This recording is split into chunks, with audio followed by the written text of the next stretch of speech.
আমি নুরুল আফসারের বিরুদ্ধে নির্বাচন করতেছি না, আমি এমপি কমল মেয়র মাহবুবের বিরুদ্ধে নির্বাচন করতেছি। মেয়র মাহবুবকে আমি নির্বাচিত করেছি, বুকে হাত দিয়ে বলছি। এমপি কমলকে নির্বাচিত করেছি, আমি বুকে হাত দিয়ে বলছি। আমি পার্টির জেনারেল সেক্রেটারি। আজকে আমরা এখানে উপস্থিত হয়েছি সারা বাংলাদেশে উপজেলা নির্বাচন নিয়ে। 8 তারিখ যে নির্বাচন হবে সেই নির্বাচনের অংশ হিসাবে আমি আনারস প্রতীক নিয়ে প্রার্থী হয়েছি। আজকে প্রার্থী হওয়ার পিছনে আমার অনেক কারণ আছে। দীর্ঘকাল সময় ধরে আমি আপনাদের সাথে ছিলাম। আমি 14 বছর যে ইউনিয়নের চেয়ারম্যান ছিলাম, আমি কক্সবাজার পৌরসভার মেয়র ছিলাম। সেই হিসাবে আমি সংসদ নির্বাচন করার জন্য আমি চেয়েছিলাম, আমি মেয়র নির্বাচন করার জন্য আমি চেয়েছিলাম, কিন্তু কোনোটাই নৌকা যখন আমাকে দেয় নাই, সেই কারণে আমি নির্বাচন করে নিই। প্রথমে আমি মাহবুবুর রহমান চৌধুরীর নির্বাচনে নৌকা প্রতীকে আমি নির্বাচন করেছি। যদি সেদিন আমি পেতাম তাহলে আমি নির্বাচন করতাম। আমার বিরুদ্ধে কেউ যদি প্রতিযোগিতা করতো তাহলে সেটা হচ্ছে যে বিদ্রোহী প্রার্থী। আমি কোনোদিন বিদ্রোহী প্রার্থী বলতে চাইনি। পরবর্তীতে আওয়ামী লীগ থেকে সংসদ নির্বাচন করার জন্য চেয়েছিলাম, আমাকে নমিনেশন দেয় নাই, নৌকা প্রতীক দেয় নাই, আমি করি নাই। আমি মাহবুবুর রহমান বিচারের জন্য যা যা করা দরকার সব করেছি। সেই মাহবুবুর রহমানকে বিজয়ী হওয়ার পরই সেই ডুমুরে এসে একদম আমার পায়ের মধ্যে মাথা রেখে কাঁদতে কাঁদতে তাকে আমি উঠে নিলাম। জোর করে 10 মিনিট পর্যন্ত আমার পায়ের মাথা রেখে অবস্থান করছিলেন। সেটা সে ভুলে গেছে। সেই প্রধানমন্ত্রীর সাথে সাক্ষাৎ করতে যাবে, সভাপতিও জানে না, আমিও জানি না। তারা গেল বঙ্গভবনে, নেত্রীর সাথে দেখা করলো। তারা শপথ দেওয়ার জন্য গেল, একবারও বলল না যে। তার মানে সেই এখনো বলতেছে হেলমেটে ভোট দিছি। আমি একটা কোরআন শরীফের কসম করতেছি, আমার মা বাবার কসম, নৌকার বিরুদ্ধে কোনদিন আমি ভোট দেই নেই। সুতরাং আসিফ কমল সাহেব, আমি নমিনেশন নিয়েছিলাম, আমি নির্বাচন করি নাই। শুধু নৌকার বিরুদ্ধে ভোট দিতে হবে সেখানে আমি নির্বাচন করি নাই, কিন্তু কমল সাহেব বলেছে আমাকে ভোট দেয় নাই। তো এত বড় বেঈমানের সাথে আমি কিভাবে কথা বলবো?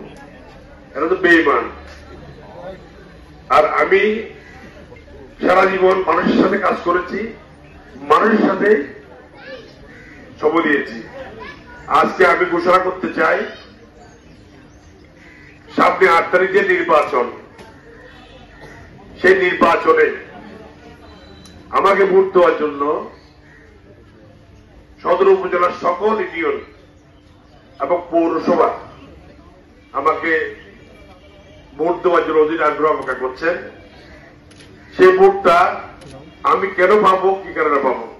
আমি সারা জীবন মানুষের সাথে ছিলাম, মানুষের সাথে সঙ্গ দিয়েছি, মানুষের উপকারে কাজ করেছি, মানুষের দুঃসময়ে কাছে এসেছিলাম। সেই কারণে আমি এই ভোটের অধিকার আদায় করার জন্য আপনাদের পাশাপাশি গিয়েছি। আমি কোন প্রার্থীর কথা বলবো না। 3টে কারণে আজকে আমার সাথে হয়েছে। একটা হচ্ছে কক্সবাজার পৌরসভার আওয়ামী লীগের যে সম্মেলন, একটা হচ্ছে জেলা পরিষদের নির্বাচন, আর হচ্ছে পৌরসভার নির্বাচন।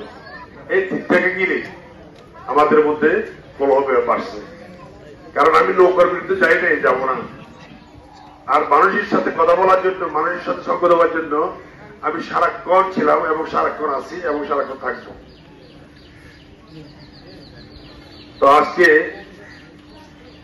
আমি আপনাদের ভোট চাইতে আসছি। আমি সেই ভোটের অধিকার আছে বলেই আপনাদের কাছে আমি উপস্থিত হয়েছি। আমাকে চমুন্ডি ব্রিজ থেকে তারা যারা মিছিল দিয়ে আসছে, এত রোদের মধ্যে, গরমের মধ্যে, আমি তাদের প্রতি কৃতজ্ঞতা জানাচ্ছি, ধন্যবাদ জানাচ্ছি। মোস্তাক আহমদ চৌধুরী গতকালকে 80 বছর পূর্ণ হয়েছে। সে 80 বছর পূর্ণ করে উনি গতকালকে আমাকে বলছেন আপনি আসবেন। তো এইখানে মোস্তাক ভাইয়ের বাসায় অনেকে এসেছিলেন গতকালকে, পায়ে ধরেছেন আমাকে ভোট না দেওয়ার জন্য। তো সুতরাং মোস্তাক ভাই পরিষ্কার জবাব দিয়েছেন যে প্রার্থী আমাদের জেনারেল সেক্রেটারির বিরুদ্ধে দাঁড়িয়েছেন, সাধারণ সম্পাদকের বিরুদ্ধে দাঁড়িয়েছেন, তাকে প্রত্যাখ্যান করতে বলেন। কারণ এটা আমাদের নৈতিক দায়িত্ব। মুস্তাফাকে আমি ধন্যবাদ কৃতজ্ঞতা জানাই। ঘোষণার কথা বলছিলাম, আমি নুরুল আফসারের বিরুদ্ধে নির্বাচন করতেছিলাম, আমি এমপি কমল মেয়র মাহবুব বিরুদ্ধে নির্বাচন করতেছি। মেয়র মাহবুবকে আমি নির্বাচিত করেছি, বুকে হাত দিয়ে বলছি। এমপি কমলকে নির্বাচিত করেছি, আমি বুকে হাত দিয়ে বলছি। আমি পার্টির জেনারেল সেক্রেটারি। আজকে নুরুল আফসার